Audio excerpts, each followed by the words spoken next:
আমি 12 বছরের সম্পর্ক ভেঙে যেতে দেখেছি। আমি 6 মাস প্রেমের বিয়েকে আমৃত্যু টিকে থাকতে দেখেছি। আমি একটি মেয়েকে তার সঙ্গীর ভারী ব্যাগ কাঁধে করে বই নিয়ে যেতে দেখেছি। আমি অন্য একটি মেয়েকে মুচি বিয়ারাদেরকে ইংলিশে বকতে দেখেছি। আমি পুরুষও দেখেছি অনেক রকম। ভিড় বাসে শরীর শক্ত রেখে ছোঁয়া এড়ানোর চেষ্টায় ক্রমাগত ধাক্কা খেয়ে গেছে এমন। আমি এমন পুরুষও দেখেছি যে নিজে বেকার থেকেও নিজের মা বোনের হাড় ভাঙা খাটুনির টাকায় একের পর এক শখ পূরণ করে গেছে এমন। আমি শিক্ষিত পরিবার দেখেছি যারা পণ নিয়ে বউ এনে পুত্র সন্তানের আশায় তাড়া দিতে থাকে।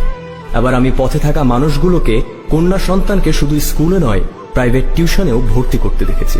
আমি নামকরা স্কুল কলেজের শিক্ষকদের জাত নিয়ে গর্ব করতে দেখেছি।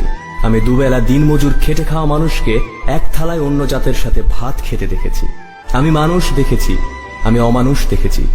হুবহু অবিকল তাদের মুখ, তাদের গায়ের রং, তাদের লিঙ্গ, তাদের জাতি, তাদের শিক্ষা কোথাও কোনো তফাৎ করতে পারেনি, শুধু দুটি জায়গা ছাড়া, শিরদাঁড়া ও মনুষ্যত্ব। আমি মানুষ দেখেছি।